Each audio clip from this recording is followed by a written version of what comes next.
Labas rytas, laba diena, labas vakaras. Su jumis Greičio formulė, online formatu jau antrą kartą po šiokios tokios pertraukos ir tie patys du Arūnai, Baratinskas ir kolega. Bulangevičius, sveiki visi. Labą dieną. Tai susitinkam po pertraukėlės, turbūt jau nepaslaptis žinot mūsų situaciją, kad mes tokioj laukiančiųjų padėtį, nelabai žinom, kaip toliau klostysis mūsų ateitis, bet jūsų dėka, jūsų peržiūrų ir laikų ir pasidalinimų dėka matom, kad tai, ką darom, yra reikalinga ir naudinga ir informatyvu. Tai ačiū už tiek ir ačiū už tai. Šiandien aptarsim ką? Šiandien aptarsim kelias įdomias aktualijas. Pasikalbėsim apie Belgijos Grand Prix ir apie Vengrijos Grand Prix, kadangi, kaip minėjau, jau 2 etapai praėjo ir šiek tiek pabaigoje žvilgtelsim į po pertraukos įvyksiantį Grand Prix Niderlanduose, Zandvoorte. O pradėsim nuo ko? Arūnai, tu turi kažkokių minčių, ar turbūt pamiršom? Kokios mintys, žinai, daugelis iš tų naujienų, tai tokios, žinai, tie tokie didelės, neišsipildžiusios daugelio svajonės, kad įvykti daug permainų ir visi čia pateikinėjo, žinai, visas žinias apie tai, kaip Maksas išeina, vos ne jau skelbė ir sumas, kokias jisai gauna, žinai, kaip jisai išeina, o viskas visgi liko po senovėje, žinai. Na, aišku, aš sunkiai įsivaizduoju, ką Maksas veiks kitais metais Red Bull ekipoje, bet, pabandyti, kodėl, gal įdomu naują tą koncepciją, naujo techninio reglamento, tokioje neįpareigojančioje aplinkoje, kai niekas jo nekaltins, kad nėra rezultatų, tarkime, žinai, ir jo vertė Makso kaip labai gero piloto, manau, dėl to labai nenukentės. O tu, tai čia kalbant apie Maksą, žinoma. Jo, čia turbūt ir buvo viena iš esminių tų naujienų arba gandų, bet kaip tu manai, ar tai, kas vyko užkulisiuose, ar turėjo po savim kažkokių šaknų, nes sunku patikėti, kad tos kalbos atsiranda lygioje vietoje. Ne, tai akivaizdu, kad, kaip sakyti, ir paties Makso požiūrio, ir kitų suinteresuotų pusių požiūrio, aš tikiu, kad Toto Wolffą labai viliojo Makso kandidatūra, kaip galimybė gauti tokios aukščiausios prabos pilotą į savo komandą, kuris būtų, kaip sakyti, ir lakmusas, būtent kaip atrodo pats Mercedesas, tuo konkurencingumo požiūriu, kiek jisai pajėgus evoliucionuoti kartu su laiku, nes, žinai, daug abejonių kyla, kai tu ėmėsi kažkokios koncepcijos, kurią nepavyksta realizuoti, kai tu tada šoki į kitų, reiškia, vėžes išvažiuotas techninių požiūrių, ir tu ieškai savo kelio jau koncepcijai svetimoji, bet, realiai užsikabint, ten vieną pergalę, žinai, ten pergalę, ten greitį lyg parodo, bet to dominuojančios formos, kurią demonstravo eros didžiąją dalį, tos nuo 14 metų turbo eros, jie iki šiol nesugebėjo. Ir, žinai, atėjo Red Bullį McLarenas nupūtė, Ferraris irgi taip plūduriuoja, kartais paviršyje, kartais biškai gurkšnį gauna, žinai, o Mercedesas kažkaip tai vos ne 4. komanda, žinai. Jie ne 4 realiai tik dėl to, kad Red Bull'e tik Maksas renka realiai taškus, žinai. Tai manau, kad abiem pusėm, kalbant apie tą, kad gandai buvo apie tai, kad Maksas eis vis tik į Mercedesą, tai abiem pusėm, manau, tas žingsnis atrodė kažkuo patrauklus.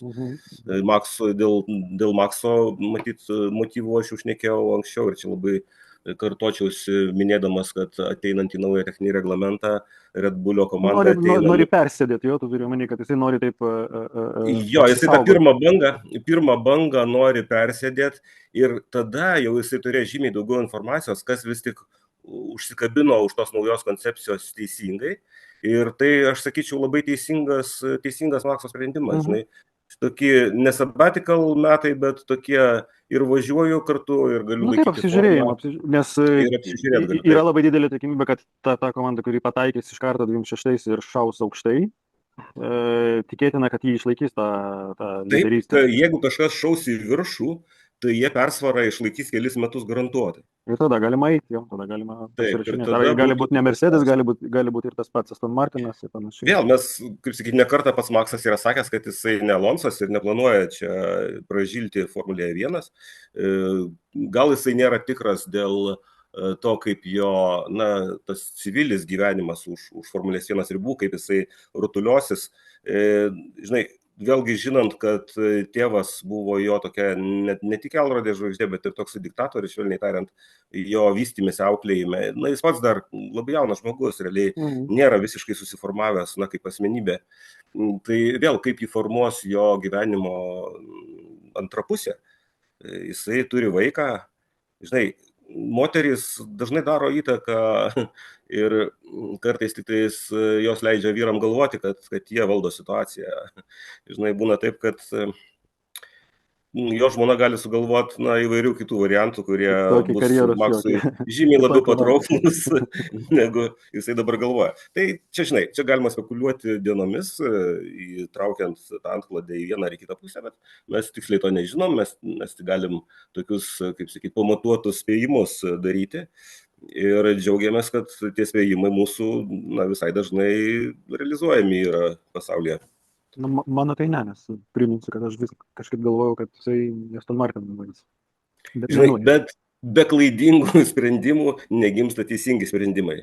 Tu tą, Arūnai, puikiai, manau, supranti, nes kiekvienas neteisingas sprendimas tave priartina prie teisingo. Čia kaip ukrainiečiai juokiasi iš amerikiečių pagalbos, taip sakant. Sako, viską išbandys.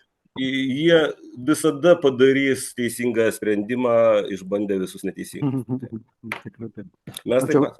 Čia užsiminiai apie Verstappeno tėvą, apie Josą. Irgi iš tų naujienų aš pasižymėjau savo, kad Maksas dalyvavo su Chrisu Harrisu jo YouTube'iniam podcast'e ir išbandė Mustang GTD kažkokią ten modifikaciją, bet įdomesnė dalis buvo turbūt ta, kaip jie kartu važiavo senų ralinių Fordų, ten tos B grupės dar tų laikų, ir tiesiog bendravo. Ir Verstappenas ten pasipasakojo vieną tokį įdomų įvykį, būtent apie jo tėvą, kad tais laikais, kai jisai dar paauglys arba vaikas, kai lenktyniaudavo kartais, ir jie atvažiuodavo į kažkokią tai naują trasą, arba tiesiog į lenktynių savaitgalį, tėvas jiems sakydavo, tu turi 5 ratus, perpras trasą ir važiuot jau maksimaliu greičiu, artimų tavo maksimaliam sugebėjimam. Ir jisai iš pradžių nesuprasdavo, kodėl ir kaip, bet po to jisai tą pradėjo taikyti visur. Ir tose single seateriuose, ten Formulė 3 ir panašiai, ir Formulė 1 taip pat.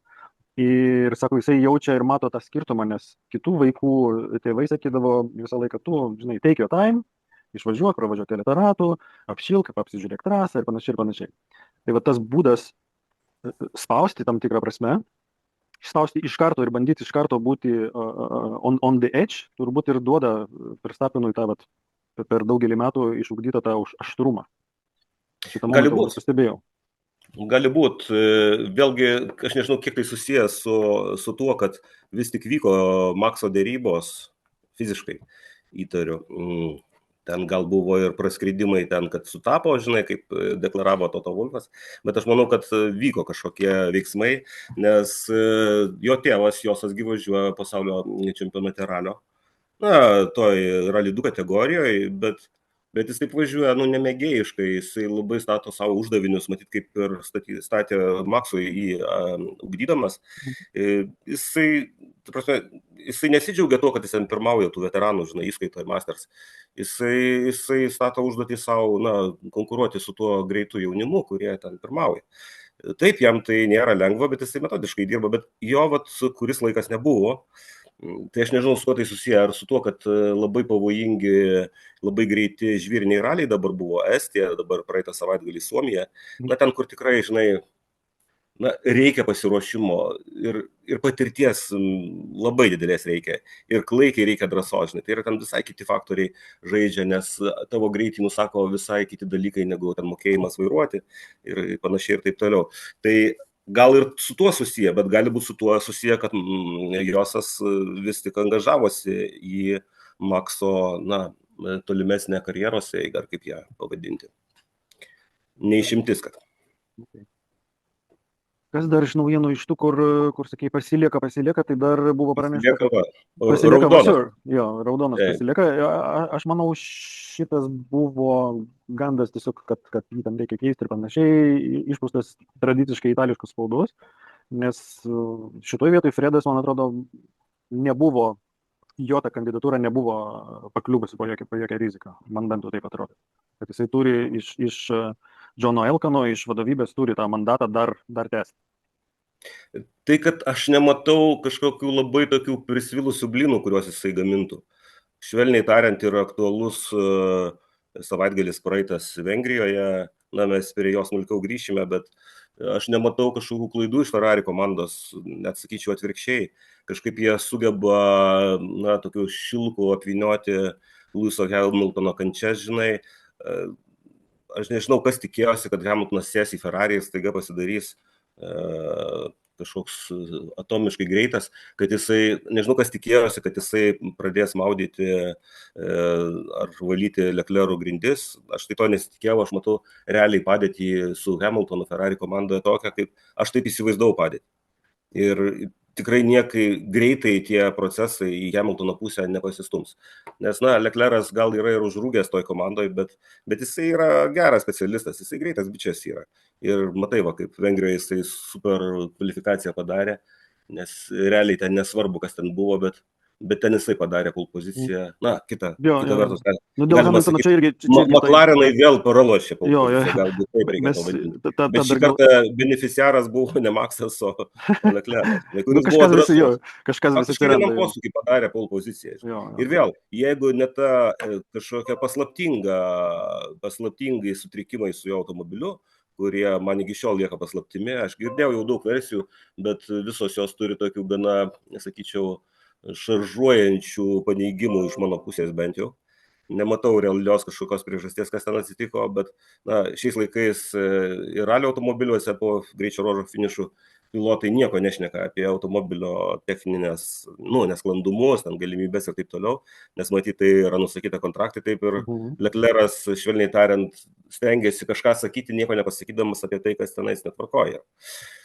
Tai grįžtant prie Frederiko Vaso, na, aš kol kas nematau, už ką jį labai linčiuoti. Tai bent jau duočiau dar jam tikrai laiko. Nes jisai užčiopė. Na, Ferrari, aš atsimenu, kaip visi linksniuodavo dėl jų ten taktinių sprendimų ir panašiai. Nu, ką dabar galima Ferrari prikišti? Nu, absoliučiai nieko. Net ir kalbant apie spa lenktynės. Ir čia Leclerc'as, aš esu tikras, kad turėjo potencialą laimėti Vengrijos lenktynės, jeigu ne stebuklingi nesklandumai su jo automobiliu. Okay. Tai gerai, aš ne iš tų žmonių, kurie laukia jo kailiuko padžiauto ant tvoros. Tai duoda, manau, jisai turi mažiausiai 26. Aš visiškai, kaip ir sakiau, kad aš visiškai identiškai manau, kad aš nemačiau jokių požymių, kad jį būtų reikėję keisti. Ir jisai tikrai išbus 26 ir jeigu su Hamiltonu galbūt ten su tais pokyčiais 26 kažkas nepavyks, va tada jau bus naujos kalbos apie jo kontraktą į 26 pabaigą, turbūt. Tai dar toks įdomus momentas, perinant prie tų Hamiltono bėdų visokių, yra čia susijęs su lenktynių savaitgalių Spa Belgijoje, kur buvo ten nemažai lietaus ir buvo problemų ir su safety caru, ir nukeltas startas buvo, ir iš principo pasižiūrėjus praeitų paskutinių gerų tokių, nežinau, kokį 10-mečio turbūt netgi lenktynės per lietų Formulėje 1 tampa panašios į vos ne IndyCaro, kai jos stabdomos, atidedamos, kol tas vanduo nenubėga. Ir šitoje vietoje... Švelniai tariant, man turėjus 2 lietingus savaitgalius iš eilės, tai aš kalbu apie Silverstone'ą ir Spa, tai 2 kardinaliai priešingos lenktynės vadovaujamos tų pačių žmonių įvyko. Kaip buvo priimti tiek skirtingi sprendimai, ar ta prasme, ar buvo kaip toksai gauta indikacija, kad per daug rizikos buvo Silverstone, aš nežinau, kodėl toks svarbus scenarius buvo priimtas Belgijai. Ir yra momentas susijęs su asfaltu ir štai ką Alonso pasakė, nežinau, ant kiek žiūrovai mūsų fanai žino, kaip tas asfaltas sudaromas, tai turbūt yra žinom, kad asfaltas tai yra realiai bitumas, ta tokia smala, masė.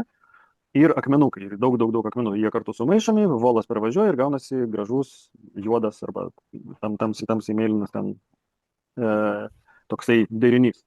Ir niuansas yra kame, kuo mažesni akmenukai ir kuo daugiau tos dervos, žinau kaip jį vadinasi, derva turbūt smalos, tuo lygesnis paviršius galimai pagaminamas, ypač kai yra naujas asfaltas, ten pavyzdžiui, kaip Vengrijoje buvo jisai naujas paklotas. Ir ant jo visą laiką vanduo laikosi labai ilgai, nes vienas dalykas daug riebalų, didelis sluoksnis, ir antras dalykas nėra tarp tų akmenukų vietų, kur vandeniu nubėgti. Tai yra akmenukai smulkus, jų atsikišimas virš tos smalos yra nedidelis. Alonso, kas siūlo, sako, reikia asfaltą kloti tokį, kaip kažkada buvo Malaizijos lenktynėse, nes ten, jeigu atsimeni, 2008 ar 2009 buvo liūtys tokia, kad tik tai jau ten sutemos jie nustojo lenktyniauti, o iki tol dar neblogai važiavo, nes tai purslai kildavo ir vanduo nubėgdavo netgi asfalto. O kodėl? Todėl, kad ten tie akmenėliai būdavo didesnio diametro ir kai užsiklodavo ant asfalto, būdavo vietų tam vandeniui pasišalinti, reiškia padanga dar turėjo sukibimų. Aš įtariu, kad tu tokia šiek tiek supaprastintą įsivaizdavimą turi apie asfaltą, nes man atrodo paviršinis sluoksnis, nebūtinai žinoma, bet tokiem dalykam kaip lenktynių trasos, jisai daromas atskirai ir jį gali suformuoti gana skirtingai. Taip, tu teisus dėl užpildo dydžio, bet tą paviršinį sluoksnį paprastai daro specifinį, pagal paskirtį. Žmonės, tokių lenktynių trasų paviršius darantys, jie turi gana didelės arsenalą priemonių. Ir tai, ką tu mini, ką ir minėjo Alonso, taip, yra, aš manau, galimybės padaryti tokį paviršių asfalto, kurio sukibimas lietaus sąlygom būtų geresnis negu daugeliu atveju dabar yra. Bet, visų pirma, bazinis dalykas, kurį reikia padaryti, tai yra, kad trasa turėtų pasvirimus reikiamus, kad vis tiek vanduo bėgtų kažkur. Kad vandens masė turėtų galimybę šalintis savaime nuo paviršiaus, ta didžioji masė, ir kad jinai turėtų kur pasidėti, kad jinai nesigauptų pavidalu šalia ir panašiai ir taip toliau. Tai yra inžineriniai sprendimai dideli gana. Ir kai kuriuose trasose matyties implementuoti nėra lengva, tai, kas nebuvo padaryta iš karto. Ką Fernando ir minėjo, pagrindinis minusas turbūt prieš tą idėją yra padangų dėvėjimas, nes kai tik tai abrazyvumas pasidaro didesnis, sakykime, tai padangos trinasi žymiai greičiau. Būtent todėl paskutinių metų tendencija asfaltą daryti tą viršutinį sluoksnį, kaip tu sakai, kuo įmanoma minkštesnį kaip veidrodį. Žiūrėsim, kaip ta Alonso idėja, ar turės pratęsimą ar ne. Ir gal paskutinė tokia naujiena neįdomi, tokia peculiar. Vilniovas, Žakas Vilniovas, 97 čempionas, dalyvavo ir kitokiam vienam podcast'e ir jo principas buvo, vedėjai jam davė tarsi olimpinį tokį, nupiešė turnyro tokį medį, kur padalino po 2 lenktynininkus, po 2 pasaulio čempionus iš visos istorijos ir jisai turėjo išsirinkti iš 2 vieną, žinai, kaip ketvirtfinalis, pusfinalis, finalas. Tai jisai iš tų... Tokios olimpinės tokios, ar ne? Bet vieno pokalbio metu, šiaip idėja visai faina, tik tai jie ten atrinko tos čempionus visiškai atsitiktiniu būdu, vieną ten iš kažkokį Askarį lygino, ten aš neatsimenu su kažkuo. Ir jam reikėjo būtinai pasirinkti vieną, kuris eitų į kitą etapą. Tai aš ten įmesiu po to screenshotą, bet gale dienos pagal jo argumentaciją geriausias iš geriausių jo atveju gavosi Andretti. Okay. Argumentacija buvo tokia, kad Andretti važiavo visur, visada ir visur laimėdavo, su bet kokia technika, bet kokiais metais, bet kokio amžiumi. Tai jisai naudojo tą argumentaciją. Labai įdomu. Kiekvienas argumentas, kuris yra pasvertas kažkoks, jisai yra valid, žinai. Bet nebūtinai visi tą patį argumentą turi naudoti, kažką vertinant ir panašiai. Gerai, dabar gal Spa, Belgija. Tu ten turbūt prieš laukdamas startą spėjai užmigti, kiek buvo jisai nukeltas, 1,5 valandos?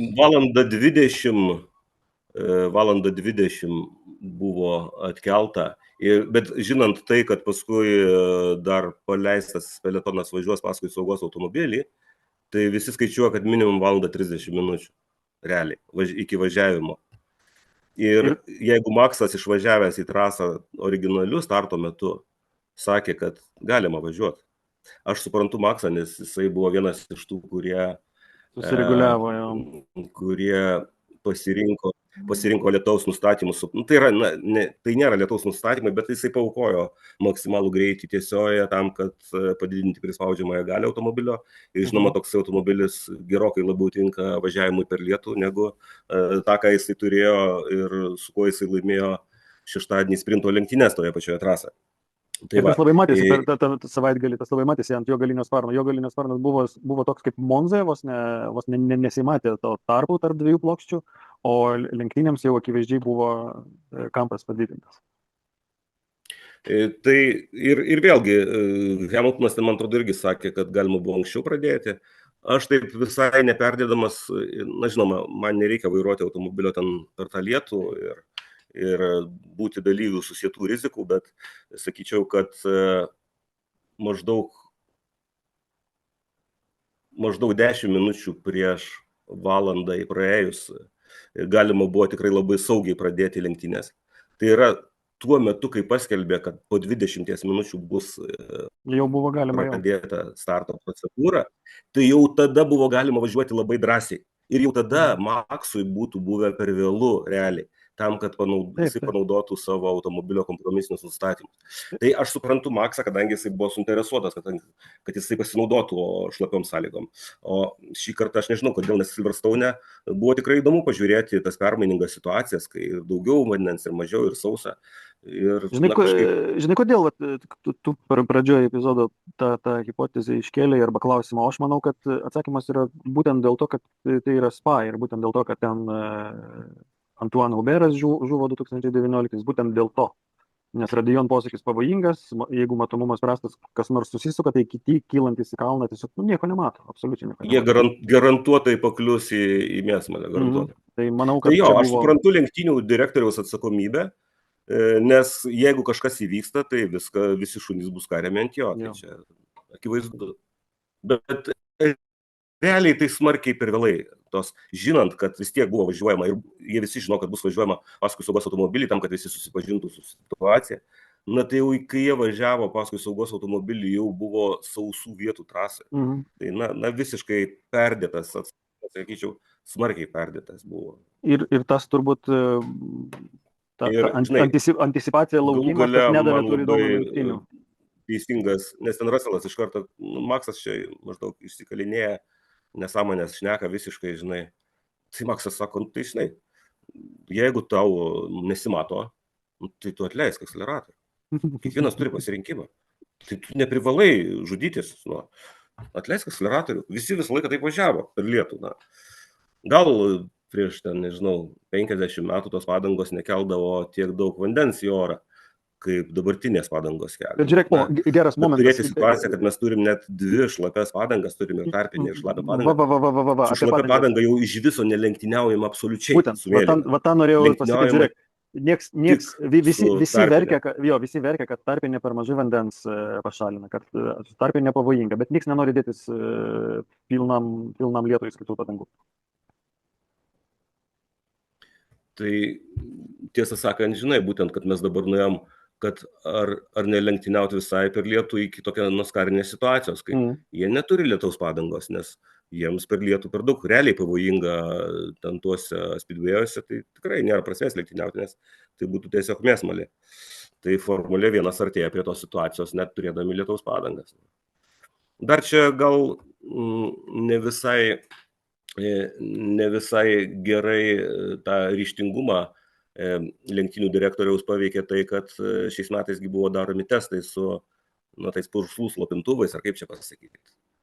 Eksperimentuojama buvo, daromi testai ir kažkaip tai labai apie tos testus anonsuojama buvo labai garsiai, o po tų testų, sakant, rezultatai toli gražu absoliučiai nebuvo aptariami, lyg viskas išsitrynė. Tai panašu, kad tie testai buvo labai nesėkmingi, kad nepavyko nieko rasti, kas nors kokį nors efektą darytų tam purslų kiekiui ore. Uždarant tą lietaus padangų temą, manau, kad būtų sprendimas visai neblogas tiesiog panaikinti abu mišinius ir padaryti vieną mišinį, vienodą, ir jį pavadinti wet tire ir viskas. Ir jį padaryti pagal piešinį, galbūt jį padaryti tarp intermediate ir dabartinių wet. Kažkas tokio. Tai Pirelis lyg tai čia grasinosi ir netgi išėjo į viešą erdvę, kad jie mėlyną vadinamą tą full wet, tai yra šlapiai trasai skirtą padangą, jie kūrė naują jos modelį kitiem metam. Ir dabar, reiškia, tas crossover, tai yra tas momentas, kai verta pasikeisti važiuojant su lietaus padanga, su sliku pereiti į tarpinę, intermediate padangą, tai dabar, man atrodo, yra 110% nuo sauso rato laiko. O mėlyna padanga yra dar 10% nuo tarpinės padangos laiko. Tai va, jie nori padaryti, kad maždaug apie 16-15% nuo sausos padangos laiko perėjimas būtų į mėlyną padangą, kad jinai būtų gerokai arčiau žalios tarpinės padangos. Mhm. Tai ar Na, tai keistas, padės? keistas, Nežinau, jo, nes kažkaip. kaip tu sakėjai, net spa lenktynių starto metu, kai jau prasidėjo lenktynės realiai, ne paskui saugos automobilį, tai jau tarpinė padanga buvo per šlapia, švelniai tariant. Tai apie mėlynos padangos panaudojimą mes vis tiek negalėtumėm kalbėti nei vieno žodžio. Nonsensas. O kada paskutinį kartą, dabar tai pagalvosim, kada paskutinį kartą mes jį iš vis matėm, ar praeitais metais matėm kada nors? Nes aš jau nebeatsimenu. Jos visą laiką būna išstatomas kažkur gražiai, bet... Kažkas prieš porą metų buvo Brazilijoje tikrai užsidėjęs. Ai, galbūt jo. Tikrai buvo užsidėjęs. Bet... Ir spa realiai pabaigti turbūt aptarinėti, nes ten realiai, kaip ir pradėjau sakyti, anticipacijų buvo daug, sprinto savaitgalis, pats sprintas buvo pakankamai įdomus, bet realiai pačias lenktynės buvo apie nieką. Lando Norrisas padarė eilinę klaidą pirmam posūkyje, Oskaras Piastri ją pasinaudojo griežtai ir tom realiai viskas pasibaigė. Realiai taip, lenktynės, Oskaras padarė lenktynės netgi prieš restartą. Tai jisai iš karto pradėjo daryti psichologinį spaudimą Norrisui, kai tik dar važiuojant paskui saugos automobilį, jisai tiesiog sumalė Lando Norrisą lemiamų momentų. Tai yra Norrisas pirmam posūkį padarė blogą išvažiavimą ir tada Piastris puikiai suprato, kad viskas kad reikia tiesiog camel straight sulaukti ir viskas, nes ten nėra ką veikti. Ir netgi buvo labai gražus palyginimas telemetrijos to pirmo rato Norriso ir Piastrio ir labai gerai matosi, kaip atleistas akceleratorius leidžiantis lyg Auruš žemyn. Piastris atleidžia akceleratorių, kad neįsispirtų į galinį Norriso sparną, leidžia šiek tiek jam netgi nutol tam, kad iš karto nuo Auruš į tą įkalnę Radiljono jisai galėtų jau pradėti akceleruoti. Sakė Piastris, kad jisai rizikavo ir kad ten automobilis buvo tikrai labai ant ribos. Per tą trampliniuką einant. Bet, jisai tą išgyveno, o visa kita tai jau statistika. Ir tikrai apie laikės ten daug šnekėti nėra ką tikrai. Aptariam Belgiją, turbūt liko mums aptarti ir Vengriją, kuri ką tik lenktynės pasibaigė tai vakar. Vengrija dažniausiai nieko nesitikė iš Vengrijos etapo. Šį kartą gal buvo įdomu pasižiūrėti, kaip ten atnaujino tą infrastruktūrą toj trasoj. Realiai viską atnaujino. Ėmėsi tokios investicijos didesnės po 40 beveik metų. 40-metį, man atrodo, šventė Formulės 1 Grand Prix Vengrijoje. Jo, 85-ais pirmą kartą buvo. Šį savaitgalį. Tai tikrai teko būti man prieš, nežinau, jau užmotą laiko, tai tiesą sakant, ten ne Formulės 1 buvo savaitgalis, kitoks savaitgalis žemesnių lenktynių. Tai aš buvau boksuose ten, tai ten vaizdelis buvo... Net nežinau, su kuo palyginti. Tai kažkokia tragedija. Atrodo, kaip jie atleista kažkokį, sovietinį ten pakliuvai, ten fermas kažkokias atleistas. Toks ir buvo, jau. Tai va, tai aišku, buvo laikas tą atnaujinti, bet aišku, tas atnaujinimas labai mažai įtaką daro vaizdui trasoje, nes kai ten ta būklė tų visų pastatų buvo tragiška, tai, komandos atsiveža savo, išsideda visą infrastruktūrą savo, visą reklaminį veidą pasidaro ir tada nesimato ten tų apgailėtinų dalykų. Bet dažnai Vengrijoje ir lenktynės būdavo nuobodžios, su kai kuriom išimtim. Aš netgi pasidariau tokią ekskursiją į netolimą praeitį, nes kažkaip prisiminiau tą epizodą, kai Hamiltonas atsistoja į lenktynių startą ir kažkaip taip apsidairo, kad jisai vienas stovi. Tai norėjau pasižiūrėti tas lenktynės, tai dar malonu buvo pasižiūrėti, nors ne šitos vienos buvo lenktynės geros Vengrijoje ir daugiau buvo gerų lenktynių, bet dažniausiai jos būna tokios.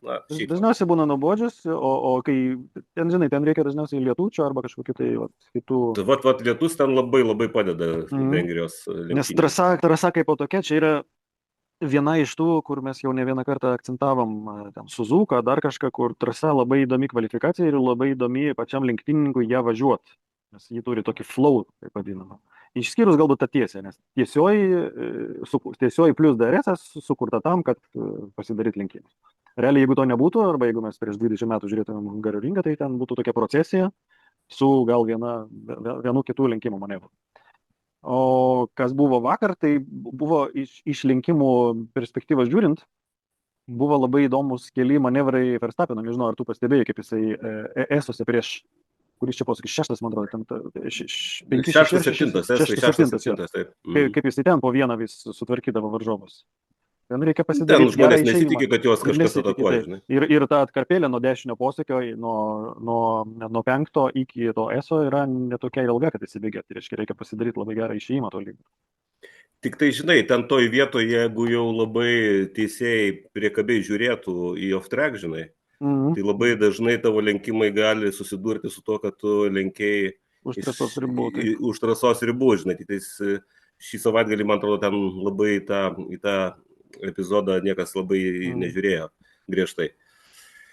Gerai, aš čia šoktelėjau šiek tiek į lenktynes, bet man esmė turbūt, arba viso to savaitgalio esminis momentas man yra Hamiltono kančia, pradedant kvalifikaciją ir jo komentarais po kvalifikacijos. Tu matei tą jo trumpą pareiškimą, kad turbūt Ferrari reikia pakeisti lenktyninką. Na, aš girdėjau, taip apie jį girdėjau. Nu, jisai buvo visiškai demotivuotas į body language, sakė, kad jisai nieko nenori, šnekėti nenori ir jaučiasi labai prastai. Ir jisai nesupranta, kodėl, vat kur yra niuansas. Aš sakyčiau, pagrindinė problema, kad Leclerc'as gerai atrodė. Čia dar blogiau Hamiltonui, dar prasčiau jam suprast, nes jisai aiškina, kad gerai, automobilio reguliavimai arba jos savybės tam tikros jam netinka. Ok, čia argumentas. Bet šalia žmogus važiuoja tokiu pačiu automobiliu, galbūt kitaip šiek tiek sureguliuotų, sutinku. Bet automobilis tai tas pats. Ir iškovoja pirmą poziciją, kvalifikaciją, kurioje tu vos ten kilintas jisai buvo, tai pasižiūrėsim. Na, žinai, Hamiltonas jau nėra jaunas berniukas, kuris nežinotų tokio dalyko, kad tiesiog būna tokių dienų, kai, dalykai nekrenta į vietą ir kartais net sunku paaiškinti, kodėl, net neįmanoma paaiškinti, kodėl. Žinai. Ir dar vienas momentas, kuris visą šį sezoną mūsų visus lydi, tai irgi apie jį šnekėjom N kartų, kad peletonas ant tiek suspaustas, kad, menkiausia klaidelė, aš net nežinau, galbūt prieš 10 metų tu netgi nepavadintum ją klaida. Ir jį lemia tavo buvimą ten, nežinau, top 3 arba 15. Arūnai, ar gali nežavėti, kai 4 greičiausi sportininkai kvalifikacijoje telpa į 53 sekundės dalis? Jo, o 6 į 0,1. 0,1 kažkas. Tai 0,1 su trupučiu. Tai aš tai už tokius renginius, kai, kaip sakyt, vienas mirktelėjimas neteisingas lemia, kas nugali kvalifikaciją.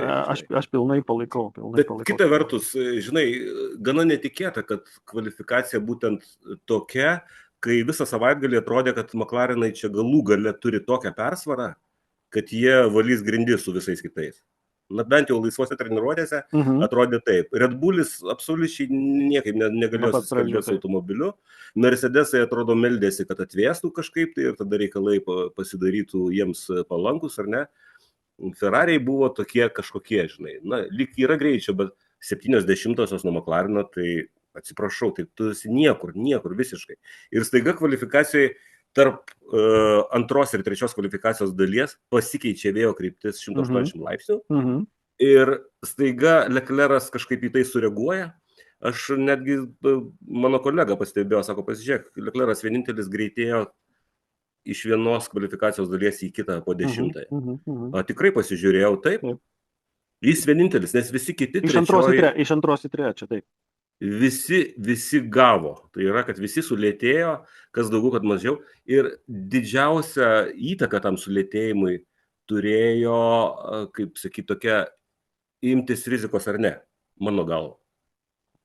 Nes taip, rizika buvo, kad tau nuneš biškį priekį, ar ką, bet Leclerc'as tos rizikos ėmėsi ir jisai gavo galų gale už tai atpildą, žinai. Tai man ta graži tokia fone Suomijos ralio įvykių visų ir veiksmo viso, tai mane labai imponavo ta situacija Leclerco. Nu, pole pozicija buvo iš tikrųjų ir pelnyta, ir gražiai iškovota. Dar momentas apie tą vėjo pasikeitimą, kaip Piastri sakė, žinai, kai lenktynininkas dažnai, ir tu pats gal jeigu važiavęs kažkada, tai tugi jauti, ne, va, šitas ratas ir kitas ratas, nežiūrėdamas į chronometrą, tu jauti, ar geresnis, ar blogesnis. Jo? Tai o jiem atrodė geras ratas. Jo, Oskaras Piastri sako, man atrodė, kad tą trečią ratą padariau geresnį, po to man pasakė laiką, sakau, nu, nesupratau. Laikas blogesnis. Taip. Tai va čia dėl to pasikeitusio vėjo. Viskas įvyko. Na, daugelis mūsų klausytojų, aš manau, puikiai supranta, kodėl vėjas tokią įtaką daro. O tiem, kam dar reikia padėti, šiek tiek suprasti, tai trumpai gal reikia panirti trumpam į tą į šoną. Formulės 1 bolidas yra daiktas, kuris iš oro srauto gauna didžiausią privalumą, tai yra ieško jo. Ir tam išleidžiami didžiausios lėšos, tai kainuoja brangiausiai ir tai duoda didžiausią efektą, kodėl Formulės 1 bolidas yra toksai greitas. Ir, jisai juda oro sraute. Tai jeigu vėjas pučia į vieną pusę, tarkime, jeigu, vėjo greitis, tarkime, yra 20 km per valandą, ar ne? Ir imkime tokį posūkį, kaip paskutinis Vengrijos posūkis. Koks ten gali būti greitis? Koks 150, 140. Kažkas tai. Tai vat įsivaizduojat, jeigu vėjas į vieną pusę pučia, tai tu važiuoji sraute 130 km per valandą greičiu, jeigu į kitą pusę tu važiuoji 170 km per valandą greičiu.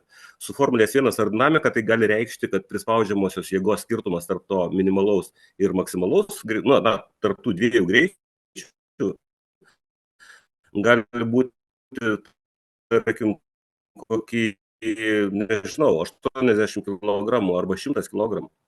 Čia sukibimo automobilio. Tiesiog, kad jūs įsivaizduotumėte. Nes Formulės 1 bolidas generuoja prispaudžiamą galę tokią, kad ten nereikia labai nedidelio greičio, man atrodo, virš 2,40 ir panašiai, jisai galėtų važiuoti tunelio lubomis. Tai yra prispaudžiamoji galia kompensuotų jo visą svorį ir laikytų jį ant atvirkščio paviršiaus. Tai tokie dalykai, tai aš įsivaizduoju, kad taip. Ir kai tu nežinai, kiek pasikeitė, ar ne, nes, kaip jie taip tokius artimus rezultatus daro. Kad jie yra išstudijavę ir išsitreniravę, kad tam posūkį yra taip, tam taip. Jie tiksliai žino vos ne 1 km per valandą, ar sūkių tachometrą tikslumu, kokiu greičiu įvažinėti, kokiu greičiu pasiekti viršūnę ir kada tu gali akceleruoti posūkį. Taip tu optimalizuoji rato įveikimo laiką. Ir kai tą koordinačių sistemą tau kažkas paėmė, tai pastumė į šoną. Tu negali greitai adaptuotis, nuspėti greitai, kai bus ypač tada, kai vėjas yra, gūsinis, nepastovus. Tai yra, kad kai kintamasis pasikeitė, bet jis vis dar lieka labai kintamuoju. Tai aš suprantu McLaren sportininkus, nes jie pamatė, kokią jie persvarą turi Vengrijos savaitgalyje, jie įjungė saugiklius. Jo, eilinį kartą.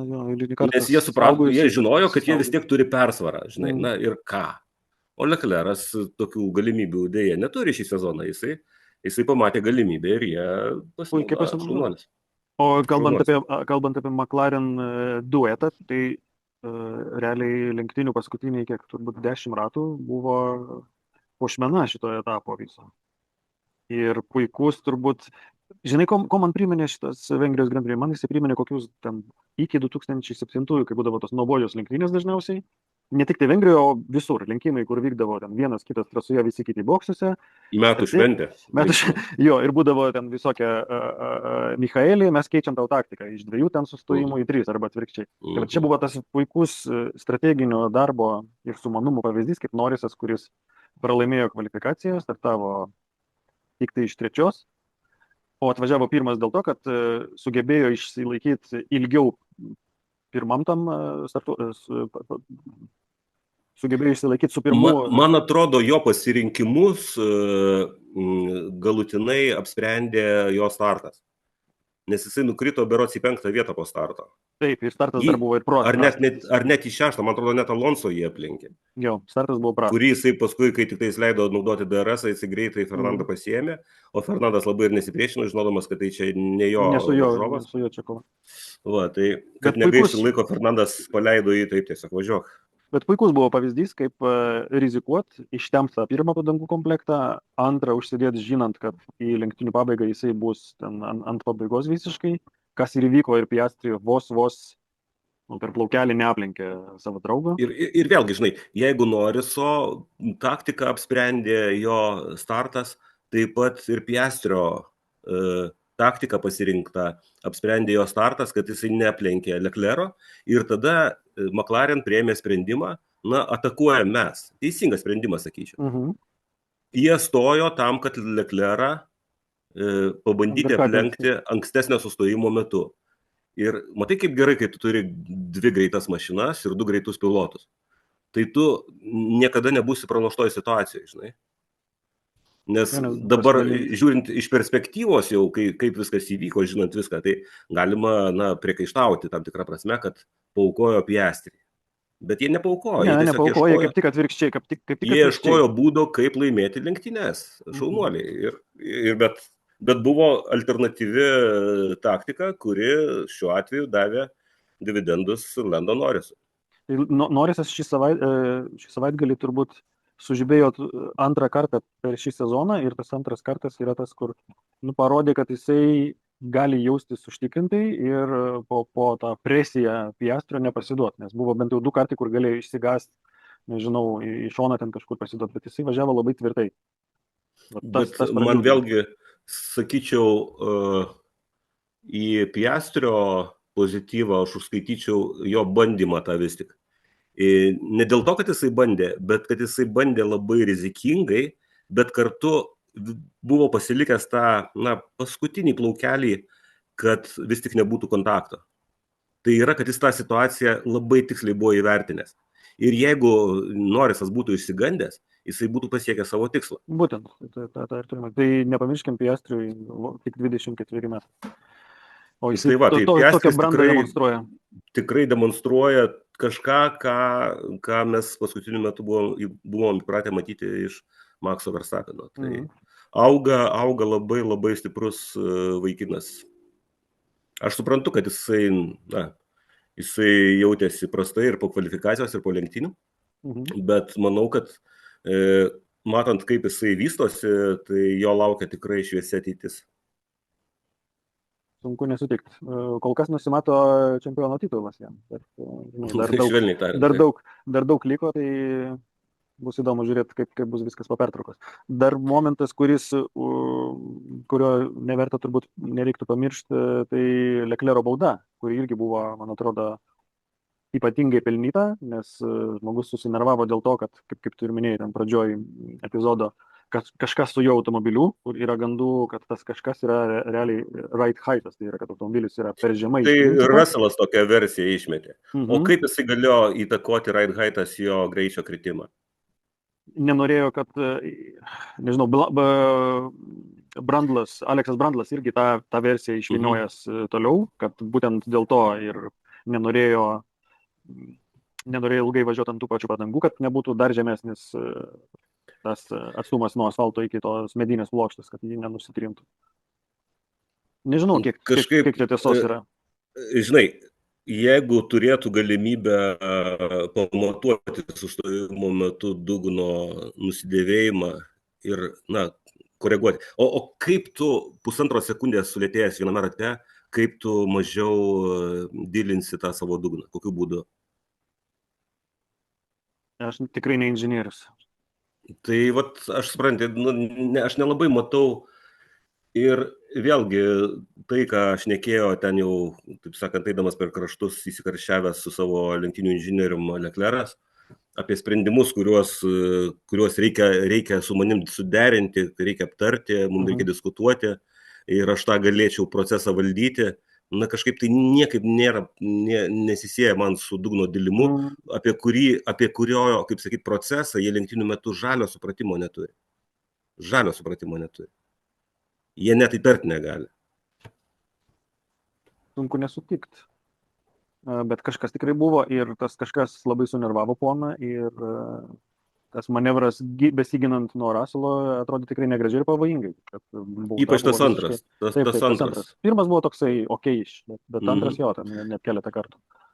Jau taip norėjo ant podiumo pasilikti, bet dėja. Na tai aš šiuo atveju aš džiaugiuosi, kad tai nepadarė įtakos jo lenktynių rezultatui. Leclerc. Aš suprantu, kad jis tą darė iš desperacijos, na, kad jisai buvo labai sunkioj padėti kaip žmogus, kuris galvojo, kad turi vienintelę galimybę laimėti šiais metais lenktynes ir ne dėl jo kaltės ta galimybė sprūsta pro pirštus. Tai aš jį visai suprantu, kad jisai gana desperatiškas buvo. Bet nieko neįvyko, kriminalo neįvyko. Taip, jisai negražiai pasielgė, bet ir jis, ir Russellas baigė lenktynes. Tai manau, kad ta bauda, adekvati bauda, kuri, taip sakant, įtakos rezultatam galutiniam ir nepadarė, kaip dažniausiai ir su Maxu būna. O Maxo beje, Maxo ten tą epizodą su Luisu irgi svarstė teisėjai, bet taip ir nieko iš to nebuvo. Jo, nes buvo toks nevienareikšmiškas, jisai tarsi ir stūmė jį, nebuvo kontakto, bet Luisas pats pasitraukė iš šono. Kažkodėl iš tokios kameros, kur matytųsi tikrai faktas, nebuvo vaizdas parodytas. Visi vaizdai buvo parodyti, kur tu negali pasakyti, ar kontaktas buvo, ar nebuvo kontakto. Jie toj vietoj, man atrodo, turi tik tai onboardas arba tą kamerą iš viršaus, ten yra tas ketvirto posūkio viršūnė. Jisai sudėtingas tas posūkis yra. Tai va, jeigu teisėjai irgi negavo jokios medžiagos, kuri galėtų patvirtinti, kad buvo kontaktas, tai jie, ir priėmė tokį sprendimą, kad nėra apie ką šnekėti, žinai, ko sugalvojo Hamiltonas išlėkti iš trasos, sugalvojo. Hamiltonas neįsižeidė turbūt, nes jam ar išlėkė jisai iš trasos ar ne. Tai vat kalbant apie rezultatus prieš pertrauką, kuri yra ne per pusę sezono, o po 14 etapų, tai liko 10 mums. Čempiono lemtis realiai yra tarp dviejų lenktynininkų, mes to norim ar ne. Čia kartojasi kažkokie irgi istoriniai įvykiai iš tų senų gal McLaren laikų, ten 80-mečio pabaigos. Bet dabar į pertrauką mes išėjom su vos 9 taškų persvara tarp Piastrio ir Norris. Kas bus įdomu dar, nežinau, toj antroji sezono daly labai šovė čia šį savaitgalį Aston Martinai. Ar čia taip vadinamas track specific tas šūvis bus? Manau, kad track specific. Jo. Manau, kad taip. O kiti kažkaip... Ir vėlgi, kodėl Leclerc'as, kaip sakyt, taip susinervavo, nes jisai realiai supranta, kad jeigu čia Vengrijoje jisai buvo pajėgus netyčia įveikti kvalifikacijoje McLarenus, tai žiūrint į likusias lenktynes sezone, tokios trasos kaip Vengrija daugiau nebus. Buvo Monakas, dabar Vengrija ir dar greičiausiai bus Singapūras, kur jie galimai bus greiti. Bet ten kitokia charakteristika. Ten 90 laipsnių kampo posūkiai, ten biškai kitokia specifika, charakteristika trasos. Jo, tai čia buvo, ypač po šeštadienį jis buvo ant sparnų, bet tie sparnai buvo pakirpti tų enigminių. Bet aš manau, kad, žinai, tu čia aišku į tą liūdnąją pusę nutraukai, kad matom du arklius, kurie lenktynėse dalyvauja. Gal ir taip, gal čia yra liūdnoji dalis, bet jeigu bus išlaikytas ta tradicija, kad ten 14 automobilių pusėje sekundės kvalifikuojasi, žinai, tai man toksai sezonas tinka.